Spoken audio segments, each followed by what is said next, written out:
the constructor. In that I was explaining this example. Okay see, अब तक के जितने भी प्रोग्राम्स हुए उसमें हमने क्या किया है कि हम अलग से एक मेंबर फंक्शन लिखते थे to initialise the member variables value, मतलब data values for particular object. तो जब भी हम मेन में ऑब्जेक्ट क्रिएट करेंगे तो हमें उसे एक्सप्लिसिटली कॉल करना पड़ता था लाइक दिस। अगर मैंने ये मेंबर फंक्शन लिखा है जिसमें वैल्यू इनिशियलाइज हो रही है एक्स और वाई की for every object, so what I need to do inside main function is write a sample as object and call this function s dot get data, वहां values pass करनी पड़ेगी। अगर मैं s2 ऑब्जेक्ट क्रिएट करती हूँ तो again I have to write s2 dot get data और इसमें वैल्यूज पास करनी पड़ेगी, सपोज 2, 3। फिर से अगर मैं कोई ऑब्जेक्ट क्रिएट करती हूँ सैंपल s3, तो मुझे फिर से उसे एक्स और वाई की वैल्यू S3 के लिए सेट करने के लिए मुझे S3 dot get data call करना पड़ेगा। मतलब क्या हो रहा है यहाँ पे कि every time just to initialise the value for that object attribute you are calling the function again and again. तो जैसे आप यहाँ पे देख सकते हैं कि मुझे कितनी लाइंस लिखनी पड़ी हर ऑब्जेक्ट को क्रिएट करने के बाद उसे इनिशियलाइज करने के लिए। ऐसे अगर 3 ऑब्जेक्ट है तो मुझे 3 2s are okay, so double number of lines I have to write in my program. Okay, one for the creation and one for calling that object, calling that member function using that object every time to initialize, just to initialize the value. So what your constructor will do, constructor is going to minimize this job, that you just have to write in the same line 1, 2, and this thing will be omitted. No need to call the function separately. Why? Because now we will include the constructor of the class, which is having the same name as the class. It will take the values, write the coding here. And what is the use of constructor? You don't have to call it separately जैसे पहले किया था s dot get data। यहाँ आपको सिर्फ एक line लिखनी पड़ती है sample space object और उसी के सामने वही आप आर्गुमेंट पास करते हैं। So what is the difference? Your code of lines of code are minimized. Your overhead of calling the member function again and again is reduced. So at the time of creation, the object is initialized. At the time of creation, the object is initialized. That is the job of constructor. So it is like a robot for object. It initializes the value that it has to do by itself. अगर constructor नहीं होता programme में तो object को खुद member function को call करना पड़ता, वैल्यूज पास करनी पड़ती, फिर वो मेंबर फंक्शन कॉल होता, उसके लिए वैल्यू इनिशियलाइज करके देता। ये सब ओवरहेड हमने हटा दिया with the help of constructor. Constructor क्या करता है, जैसे ही आप ये स्टेटमेंट लिखते हो, यहाँ वैल्यू पास करते हैं, तो ये 1 जो है ये ऑटोमेटिकली एक्स वेरिएबल में ऑब्जेक्ट एस के और 2 वैल्यू वाई वेरिएबल में ऑब्जेक्ट एस के प्लेस हो जाती है। वैसे ही सैंपल S2 के लिए अगर आपको वैल्यू इनिशियलाइज करने हैं तो 2, 3। वैसे ही अगर S3 के लिए करना है तो 4, 6।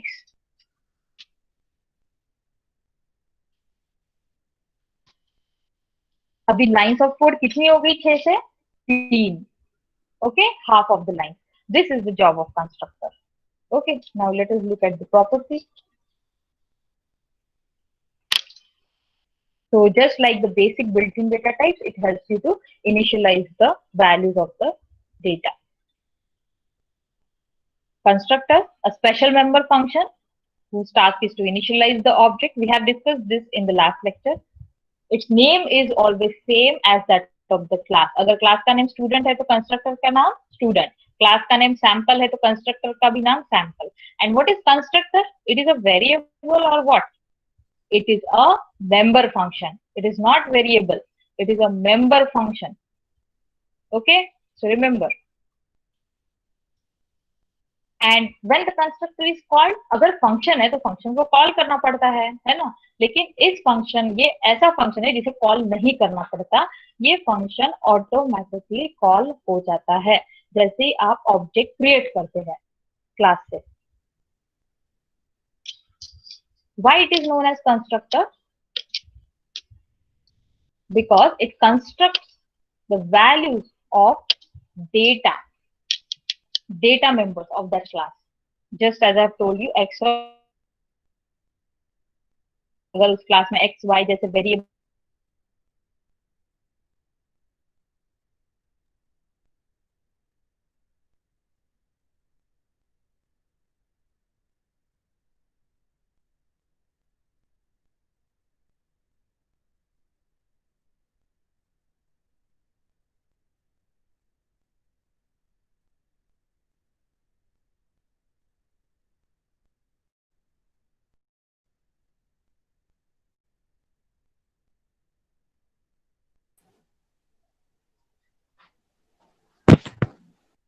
six. Okay, so int m comma n. What I'm going to do, I will initialize these two variables for every object using the constructor. How to write a constructor? Use the same name. What is the name of class? Integer. Use it inside round brackets. Okay. You can see the difference in a normal member function and constructor. That constructor member function, it doesn't have any return type. क्या आपको इसके सामने कोई type दिख रहा है? Return type? ये भी फंक्शन है, लेकिन इसके सामने रिटर्न टाइप नहीं लिखा है.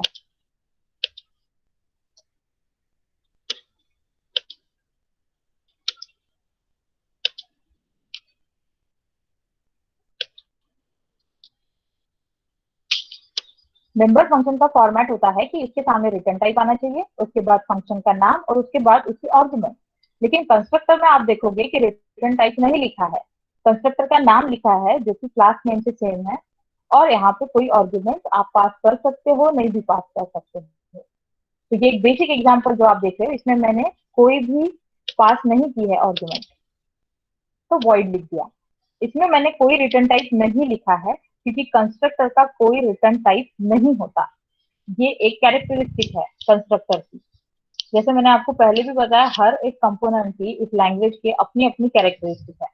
इसलिए उस कंपोनेंट को प्रोग्राम में यूज करने से पहले आपको उसकी characteristic you must know that. तो ये वन ऑफ द कैरेक्टरिस्टिक है कंस्ट्रक्टर की कि उसका रिटर्न टाइप नहीं होता, दो it is a function. Because constructors, they are not made for anything to return, but they are made for to initialize, only to give something or perform something. Okay, they are not going to return anything. वो सिर्फ बने हैं इसलिए कि वो data values को initialise करके दे. जो भी ऑब्जेक्ट क्रिएट होगा उसके लिए वो डेटा वैल्यूज इनिशियलाइज करके देंगे. अब हम इस कंस्ट्रक्टर की डेफिनेशन लिखेंगे. कंस्ट्रक्टर को आप अगर क्लास के बाहर लिखते हो तो आपको फिर से क्लास का नाम यूज करना पड़ेगा with the help of scope resolution operator, और ये है आपके कंस्ट्रक्टर का नाम. आपको ध्यान में रखना है कंस्ट्रक्टर का नाम क्लास नेम से सेम होता है, तभी वो कंस्ट्रक्टर कहलाता है. What is the definition or what the job of constructor? That is initializing the value. तो यहाँ हम m और n की वैल्यू इनिशियलाइज करेंगे. यहाँ आप कोई भी वैल्यू दे सकते थे, मैंने यहाँ 0 वैल्यू लिखी है. m is equal to 0, n is equal to 0.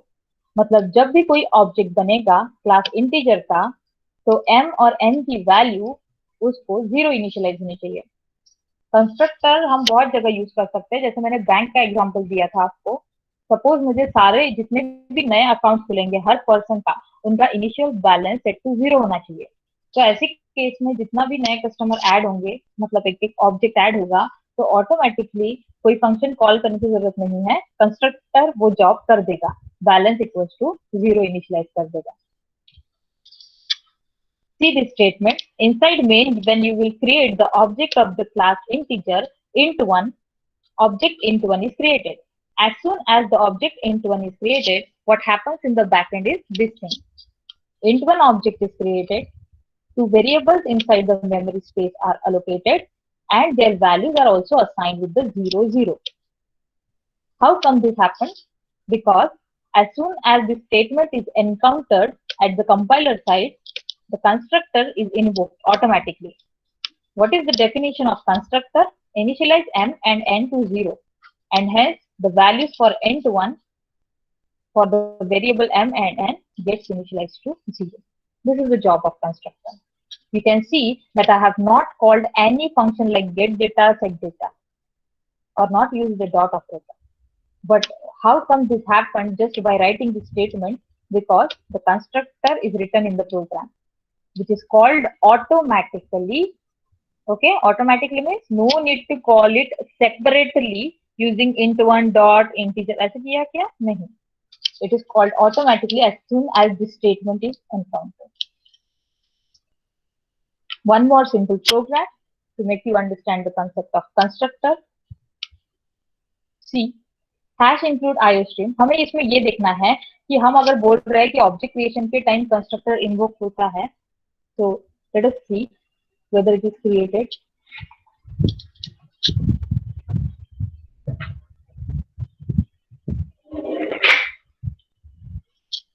Hash include IOStream using namespace std.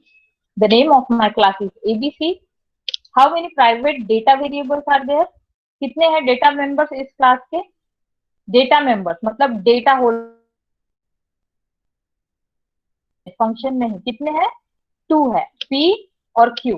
पहला P इन टाइप का वेरिएबल और दूसरा भी इन टाइप का वेरिएबल है Q. ठीक है, 2 डेटा मेंबर्स है इस क्लास में. कितने फंक्शंस है इस क्लास में?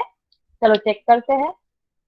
इस क्लास में ये जो पहला round opening closing round bracket दिख रहा है मुझे, लेकिन इसका नाम है ABC, same as that of class name. तो मैं ये बोल सकती हूँ कि ये कंस्ट्रक्टर है.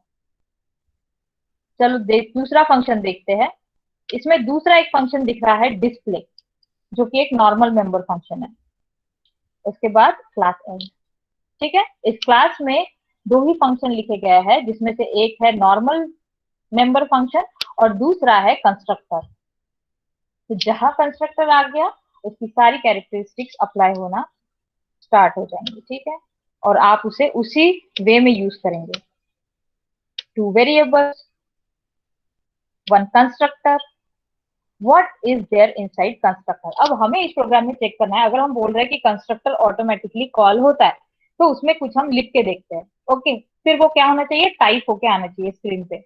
अगर वो ऑटोमेटिकली कॉल हो रहा है तो वो जो उसमें लिखा हुआ है वो टाइप होना चाहिए स्क्रीन पे. इसलिए हमने इस बार इसमें प्रिंटिंग का मैसेज लिखा है, C out statement. Enter values for P and Q. C in P, C in Q. Okay, the value will be entered by the user. देखते हैं ये एग्जीक्यूट होता है क्या. और उसके बाद हम डिस्प्ले फंक्शन कॉल कर लेंगे अलग से. P is equals to P should be displayed, Q is equals to Q should be displayed. End of the class. The class started from here and ended here. Semicolon. Let us write the main function. Int main. ABC हमारे class का नाम है. चलो उससे एक object बनाते हैं, ABC space OBJ. OBJ नाम का ऑब्जेक्ट क्रिएट किया. अब जैसे ही आपने ये ऑब्जेक्ट बनाया ना, कंस्ट्रक्टर की प्रॉपर्टीज क्या कहती है? As soon as the object is created, constructor is called for that object automatically. तो क्या होगा? ये कंस्ट्रक्टर हो जाएगा कॉल. कॉल होना मतलब उसकी बॉडी वहां पे एग्जीक्यूट होगी. And that's why in the output you may see that though the OBJ is not calling any separate function, this message is printed. Enter values for P and Q. उसके बाद ये value suppose enter की मैंने 30 space 87 and after that obj dot display and you can see P is equals to 30, Q is equals to 87 is my output. So how come this message appeared? ये message कैसे आ गया? तो ये message आया क्योंकि जैसे ही आप ये स्टेटमेंट लिखते हो, अगर क्लास में कंस्ट्रक्टर लिखा है तो वो ऑटोमेटिकली कॉल हो जाता है. उसे कॉल करने की जरूरत नहीं है. लाइक OBJ ये जो है ना डिस्प्ले फंक्शन, इसको कॉल करने की जरूरत पड़ी. क्यों? नॉर्मल मेंबर फंक्शन है, इसको कॉल करने के लिए ऑब्जेक्ट के साथ डॉट ऑपरेटर यूज करना पड़ता है. ये हुआ कॉल करना, OBJ डॉट डिस्प्ले. इससे कॉल करने की जरूरत नहीं पड़ी ABC कंस्ट्रक्टर. क्यों? क्योंकि ये कंस्ट्रक्टर है और कंस्ट्रक्टर की कैरेक्टरिस्टिक ये है कि वो ऑटोमेटिकली कॉल हो जाता है जैसे ऑब्जेक्ट बनता है. और ऑब्जेक्ट कौन सी लाइन में बना? ABC space OBJ. ठीक है, अगर यहाँ आप और एक ऑब्जेक्ट क्रिएट करते ABC स्पेस X तो क्या होता? फिर से ये लाइन प्रिंट होती. Enter values for P and Q for that object X के लिए. और फिर हम वैल्यूज एंटर करते 10, 20 और फिर डिस्प्ले को हमें कॉल करना पड़ता है, एक्स डॉट डिस्प्ले, ये करना पड़ता है। ठीक है, समझ में आया ये कंस्ट्रक्टर का job. Some more features related to the constructor, उन कैरेक्टरिस्टिक्स के साथ कुछ ये भी आपको चीजें ध्यान में रखनी है कंस्ट्रक्टर के बारे में। Constructor function can also be defined as inline function. इसका मतलब ये है कि आप कंस्ट्रक्टर को यहाँ क्लास के अंदर भी डिफाइन कर सकते हैं, क्योंकि जो भी फंक्शंस क्लास के अंदर डिफाइन होते हैं वो इनलाइन फंक्शंस की तरह बिहेव करते हैं। इनलाइन फंक्शंस का कंसेप्ट आप लोगों ने पढ़ा है। Inline functions means which drops down their body, okay, whenever they are invoked at the program time, program memory space.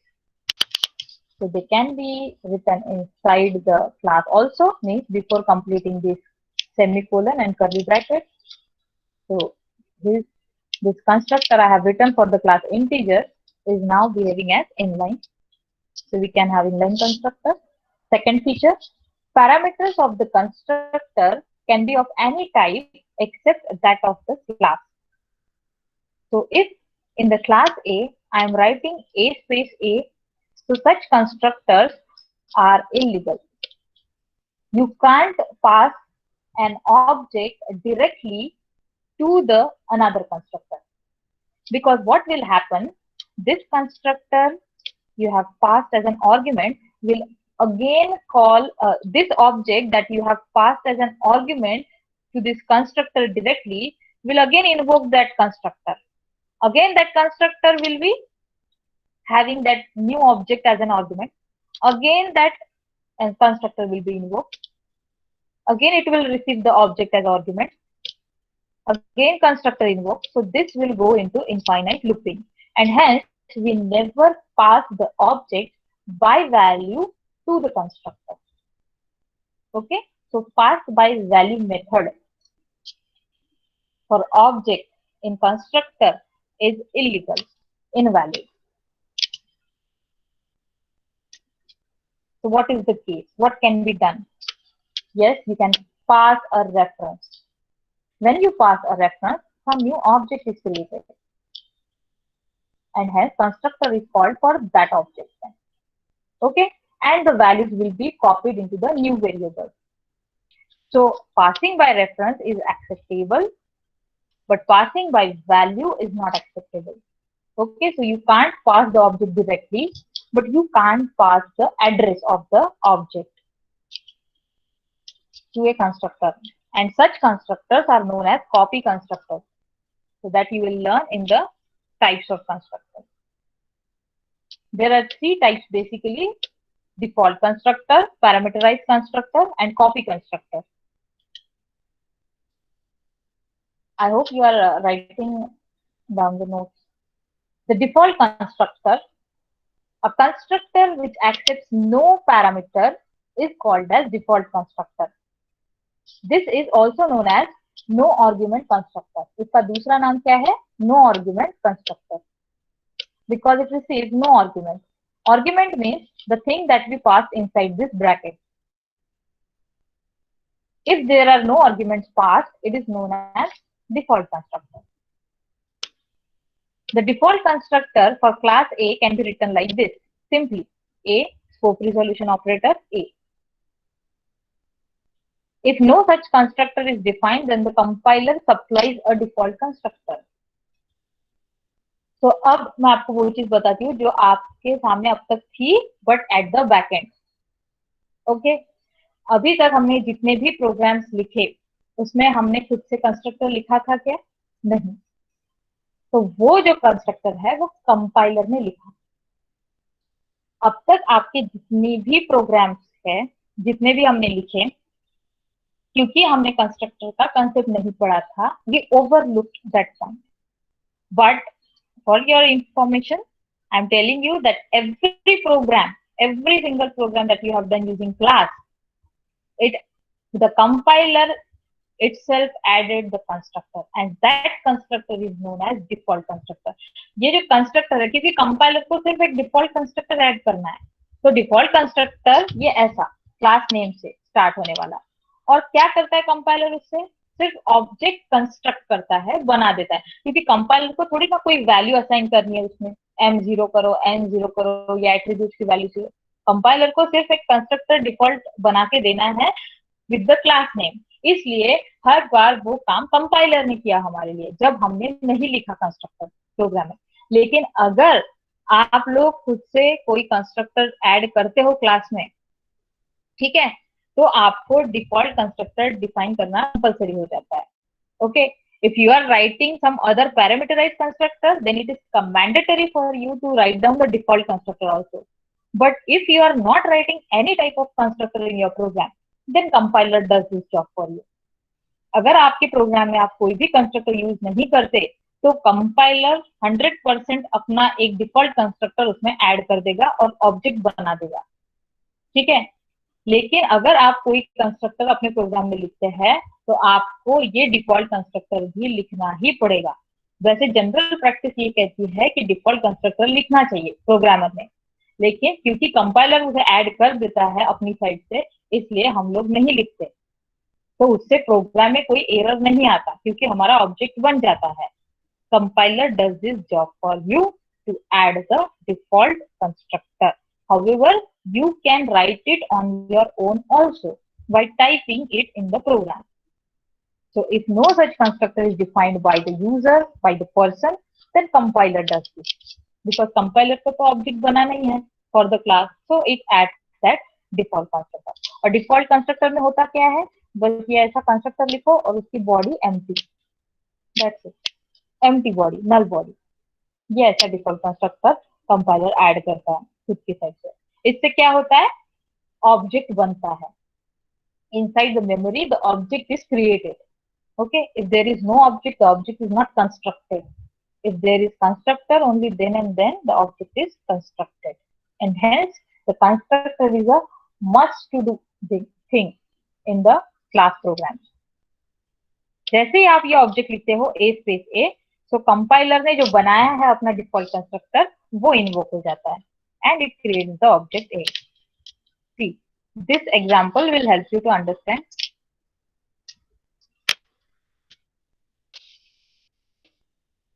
आप लोग इतने शांत बैठे हो, मुझे लग रहा है कोई है कि नहीं है सामने। ओके, फिर से मीट से लीव। See, this example will make you understand the thing. ये चीज देखो पहले, ये जो है ना फर्स्ट ब्लॉक में देखो, ये चीज आपको दिखती है, मतलब अब तक दिखी जितने भी हमने प्रोग्राम किए उसमें। ये है बैकएंड में चीज जो होती है। क्या है डिफरेंस दोनों में? क्लास सैंपल एक इंटीजर है सम डेटा मेंबर नाम का, और पब्लिक में लिखा है void सम फंक्शन, ठीक है। इसमें कंस्ट्रक्टर दिख रहा है क्या? देखो ये पहले ब्लॉक में, ये इसमें बताओ मुझे, कंस्ट्रक्टर है क्या इसमें? No. नहीं। कैसे पहचाना? क्योंकि इसमें कोई okay okay, I got it. इसमें कोई भी सैंपल नाम का फंक्शन नहीं दिख रहा है। चेक करो है क्या, एक ही फंक्शन दिख रहा है सम फंक्शन नाम का, और ये नॉर्मल मेंबर फंक्शन है। अब देखो आफ्टर कंपाइलेशन क्या होता है, ये कंस्ट्रक्टर ऐड होता है। ये क्या है? ये कंपाइलर ने खुद से ऐड किया हुआ डिफॉल्ट कंस्ट्रक्टर है। तो डिफॉल्ट कंस्ट्रक्टर का रूल ये है कि अगर यूजर इसे लिखता है तो ठीक है, अगर यूजर इसे नहीं लिखता तो कंपाइलर खुद इसे ऐड करेगा, ठीक है। So that is the thing. So even if you are not adding, compiler has to do this job to construct your object, means the class object. So that's why this is the thing that is added by the compiler side in your program, and now it looks like this. देखो क्या आ गया, public के और void sum function जहां था उससे पहले इसने खुद का एक कंस्ट्रक्टर ऐड कर दिया, नल बॉडी, एम्प्टी बॉडी वाला। तो ये चीज तो कंपाइलर कर ही सकता है, क्योंकि इसमें कंपाइलर खुद की वैल्यू सेट कर रहा है क्या? कुछ सम डेटा मेंबर को वैल्यू दे रहा है? नहीं, कोई जॉब नहीं करना है, कंपाइलर को सिर्फ एम्प्टी बॉडी वाला कंस्ट्रक्टर ऐड करना है। तो ये जो होता है जिसमें कोई आर्गुमेंट नहीं होती, ऐसे कंस्ट्रक्टर को हम डिफॉल्ट कंस्ट्रक्टर या नो आर्गुमेंट कंस्ट्रक्टर बोलते हैं। So compiler has implicitly added a constructor to the class which has empty body, because compiler is not supposed to put any logic inside that. Let us look at the next type. The second type of constructor is parameterized. If you are passing parameters to the constructor, it is known as parameterized constructor. Okay अगर आप ये constructor के सामने जो आप bracket देते हो उसमें कुछ वैल्यूज पास कर रहे हो, इसका मतलब वो सेकंड टाइप का कंस्ट्रक्टर हुआ, that is parameterize. Parameterize constructor हम इसलिए यूज करते हैं कि अगर आपको लगा कि हर ऑब्जेक्ट के लिए उसके डेटा मेंबर्स की वैल्यू अलग अलग होनी चाहिए, तो आप ऐसे केस में पैरामीटराइज कंस्ट्रक्टर यूज कर सकते हो। ठीक है, जैसे आपको लगा कि एक स्टूडेंट के सब्जेक्ट 1 सब्जेक्ट 2 के मार्क्स 10-20 है, लेकिन वही दूसरे जो स्टूडेंट है उनके मार्क्स S1 S2 के सपोज 30-40 है। Okay, so every time you want to initialize the S1 S2 to different values for different objects, and how should this happen? In the same line, as soon as you create that student object S1 और student object S2। तो ये चीज आपको करके देने के लिए आप यूज कर सकते हैं पैरामीटराइज कंस्ट्रक्टर। तो ये सिंपल प्रोग्राम देखो, class integer int mn, integer the constructor, inside the constructor it is taking how many arguments? 2 arguments, first of int type, second of int type. Let us write the definition. Okay, just assume that there is something written because I want you to focus on the main thing. Let us write the definition of the constructor. Since written outside of the class, use scope resolution operator with class name. Definition says initialize the m variable of the object with the first argument and second variable of the object, that is n, with the second argument. This is the job of constructor.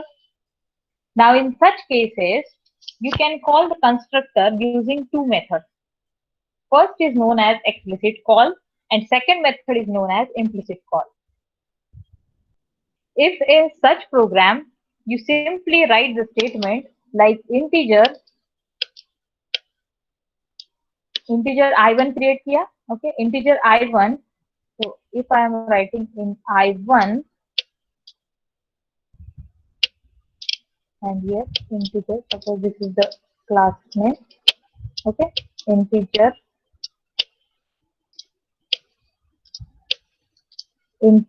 I1, बस semicolon दे दिया। ये चलेगा क्या call इसमें? ऐसे programmes जिसमें आपने parameterise constructor लिखा है, ये स्टेटमेंट लिखना इनवैलिड है, क्योंकि कंस्ट्रक्टर को मैच करने वाला आपको जो ऑब्जेक्ट है उसे उस तरह से लिखना है। क्योंकि इस प्रोग्राम में कंस्ट्रक्टर दिख रहा है पैरामीटराइज, तो आप सिंपली इंटीजर I1 लिख के नहीं छोड़ सकते इसे, आपको I1 के सामने वैल्यूज लिखनी ही पड़ेगी, क्योंकि आपका प्रोग्राम बोलता है कि ये जो कंस्ट्रक्टर है ये वैल्यू पास करेगा उस ऑब्जेक्ट को और वैल्यू लेगा as an argument. So whenever you are trying to create the object, you must pass those values because constructor will ask for those arguments when it will invoke, and that's why you need to write it like this: I1 in bracket 0,100। तो आपको उसमें for sure values pass करनी ही पड़ेगी। ठीक है, अगर आपके programme में पैरामीटराइज्ड कंस्ट्रक्टर इंक्लूडेड है तो। अब इस प्रोग्राम में देखो, सबसे पहले मैंने जब मेन में ऑब्जेक्ट क्रिएट किया I1, let us use the explicit call method. Integer I1 is equals to integer 0,100। इसको explicit call इसलिए बोलते हैं क्योंकि आप सेपरेटली इंटीजर कंस्ट्रक्टर को कॉल करके उसकी वैल्यू उसमें पास कर रहे हैं। इम्प्लिसिट कॉल सेकंड मेथड देखते हैं, इंटीजर I1 इन ब्रैकेट 0,100। इससे क्या हुआ है कि आपने अलग से इंटीजर नाम नहीं लिखा कंस्ट्रक्टर का और डायरेक्टली यही वैल्यूज पास कर दी I1 के सामने। तो ये जो इम्प्लिसिट कॉल मेथड है ये मोस्ट फैमिलियर और कॉमनली यूज मेथड है क्योंकि ये शॉर्ट हैंड मेथड है, it is kind of a shortcut. लेकिन ये जो है इसमें आपको kind of a long, okay, and we don't use it often, so just remember this method. ठीक है, हम कौन सी मेथड यूज करेंगे? Implicit call. इसमें सिर्फ आपको क्या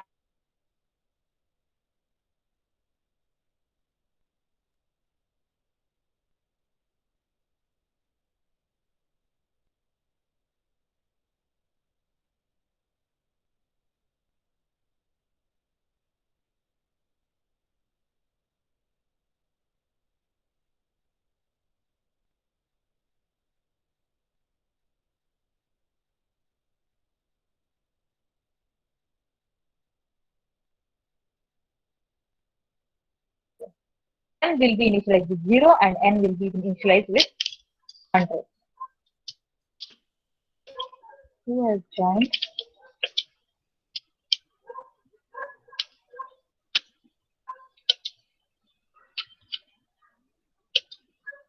Okay. Is it visible? Screen is visible to you, no? Yes? Yes, sir. Okay. Yes, ma'am. So this thing happens at the back end.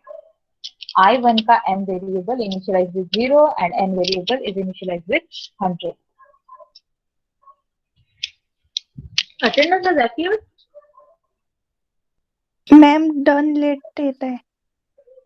Okay ठीक है, मैं कंसीडर कर लूंगी. 10 मिनट तक कंसीडर हो जाएंगी.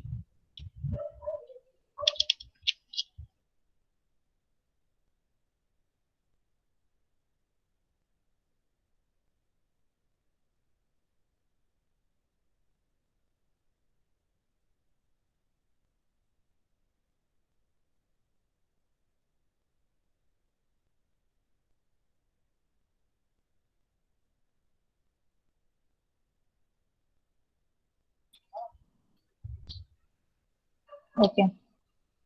So let me finish with this copy constructor because this is the third and last most type. Okay. So what is the job of copy constructor? Is that if you want to initialize some another object with the same values as that of the previous object, then you use the copy constructor. मतलब अगर आपको पता है कि second student के भी दोनों subject में मार्क्स 50-50 है, पहले के भी 50-50 थे, तो आप क्या कर दो S1 S2 में. सपोज कुछ पांचवा या छठा स्टूडेंट है, उसमें भी आपको दिखा कि अरे इसके भी मार्क्स दोनों सब्जेक्ट में 50-50 है. Okay, S1 S2. तो फिर से आप क्या करो, उसकी वैल्यूज इसमें कॉपी कर दो. तो ये जॉब जो है ये कॉपी कंस्ट्रक्टर कर सकता है. So copy constructor it is use to declare and initialize the object from the another object. तो दूसरे की वैल्यूज वो खुद में कॉपी करेगा. So process of initialization to a copy constructor is known as copy initialization. See how the copy constructor is written. अगर आपके पास दो ऑब्जेक्ट्स है, इंटीजर C1, इंटीजर C2, तो ये देखो इसे कैसे लिखा जा सकता है. इंटीजर C2 क्रिएट करने के टाइम सिर्फ यहाँ आर्ग्यूमेंट में C1 पास करो, या फिर इंटीजर C2 के सामने इक्वल्स टू सिंबल लिख के C1 लिखो. Both perform the same job. इससे क्या होगा कि C1 के एट्रीब्यूट्स की जो भी वैल्यूज है वो एज इट इज C2 के एट्रीब्यूट्स में कॉपी हो जाएगी. ये स्टेटमेंट में भी वही होगा. So this will define the object C2 and at the same time it will initialize it to the values of C1. मतलब अगर C1 के mn की वैल्यू 1020 है तो C2 के भी mn की वैल्यू 1020 इनिशियलाइज हो जाएंगी. ये इसका मीनिंग है. Simple program copy constructor use करके. Hash include iostream using namespace std class code. What we are going to do in this class, we will see the value of id. Okay, we will print the value of id for different objects using the constructor. You can see here I have mentioned the different types also. First constructor I have written, it is a default constructor. आप उसकी body नल body है, नाम और कोई argument नहीं है, तो वो देख के पहचान सकते हैं कि डिफॉल्ट कंस्ट्रक्टर. ये देखो सेकंड कंस्ट्रक्टर मेरे प्रोग्राम का, ये पैरामीटराइज कंस्ट्रक्टर है क्योंकि इसमें एक आर्गुमेंट पास हो रही है और इसमें मैंने क्या किया है, आईडी की वैल्यू इनिशियलाइज हो जाएंगी with this argument. Copy constructor को कैसे लिखते हैं, तो कॉपी कंस्ट्रक्टर लेता है object as reference. So when we write it, we have to mention it like this: code and code object का code class का object का reference. So code ampersand x. This is how we write it: code ampersand x. So x is object of class code whose reference is passed here to this constructor. इससे क्या होता है कि ये जो भी नया ऑब्जेक्ट है उसकी जो आईडी की वैल्यू है वो कॉपी हो जाएगी इस आईडी वेरिएबल में जिसके लिए ये कॉल हुआ है constructor. That is the job of this copy constructor. And then one display function to display the ID. Main. सबसे पहला, अब आपको इसमें बताना है मुझे कि कौन सा कंस्ट्रक्टर कॉल हो रहा है। बताओ यहाँ कौन सा कंस्ट्रक्टर कॉल हुआ? Code A of 100, code A in bracket 100 कौन सा कॉल हुआ? डिफॉल्ट, पैरामीटराइज या कॉपी?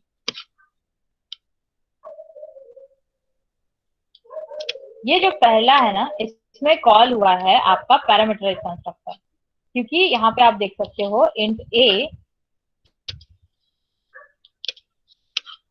इंट टाइप की एक आर्गुमेंट ले रहा है ये, मतलब यहाँ आपका ये कंस्ट्रक्टर इन्वोक हो जाएगा। जैसे ये कंस्ट्रक्टर इन्वोक हो जाएगा, what will happen? See, code A of 100 आप जैसे ही लिखते हो तो ऑब्जेक्ट ए के आईडी की वैल्यू जो है वो 100 इनिशियलाइज हो जाती है। So this job is done. Let us look at the second statement in your program, code B of A. जैसे ये स्टेटमेंट इन्वोक होता है, ये कॉपी कंस्ट्रक्टर को कॉल कर रहा है। ओके जब भी आप कॉपी कंस्ट्रक्टर कॉल करते हो तो आपको सिर्फ यहाँ ऑब्जेक्ट का नाम पास करना है। It is automatically taken as a reference by the copy constructor. And you know the concept of reference variable, we just pass. Same concept is here. Object B is initialized with the value 100. ये कैसे हुआ? क्योंकि हमने copy constructor call किया, object A के लिए जो ID की वैल्यू थी वही ऑब्जेक्ट बी के लिए अब आईडी की वैल्यू रहेगी, तो ये वैल्यू कॉपी हुई है। जैसे तीसरा स्टेटमेंट आएगा, code C is equal to A, ये एक एक्सप्लिसिट कॉल है लेकिन ये वही जॉब परफॉर्म करेगा। ऑब्जेक्ट सी की वैल्यू भी 100 हो गई। ये 100 वैल्यू कैसे हो गई? ये तो ए के लिए थी आईडी की वैल्यू, तो क्योंकि आपने सी इज इक्वल टू ए लिखा, कॉपी कंस्ट्रक्टर इन्वोक हुआ। कॉपी होने से क्या हुआ? जो ए के वेरिएबल की वैल्यू है वही सी के वेरिएबल की वैल्यू है। Let's look at the fourth statement in your program, code D. जैसे ही आप कोड डी लिखते हो, यहाँ पे डिफॉल्ट कंस्ट्रक्टर कॉल हुआ। डिफॉल्ट कंस्ट्रक्टर ने सिर्फ इतना जॉब किया, ऑब्जेक्ट डी कंस्ट्रक्ट किया और आईडी की वैल्यू कुछ नहीं है। लेकिन जैसे आप लिखते हो D is equal to A, ये चीज होगी, ऑब्जेक्ट डी के लिए आईडी वेरिएबल की वैल्यू 100 हो जाएगी। और ये कैसे हुआ? क्योंकि फिर से ये वैल्यू इसमें कॉपी हो जाएगी। समझ में आया कि ये?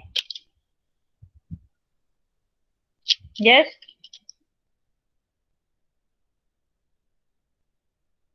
Yes, ma'am. Okay. Yes, ma'am. Yes, ma'am. These are the operations we have seen in the program. यही मेन लॉजिक आपको समझना है। और ये तो बाकी प्रिंटिंग स्टेटमेंट है अभी। ID of A dot display, ID of B dot display, ID of C dot display, ID of B dot display. Every object is calling this function separately and you will see this output. ID of A 100, ID of B, सबकी value आपको check करनी है ना, क्योंकि जो backend में हो रहा है वो पता कैसे चलेगा सामने, तो उसके लिए आपको प्रिंटिंग स्टेटमेंट लिखने ही पड़ेंगे, इसलिए ये चीज लिखें। ठीक है, okay we will end here. ये मैं लिख दूंगी।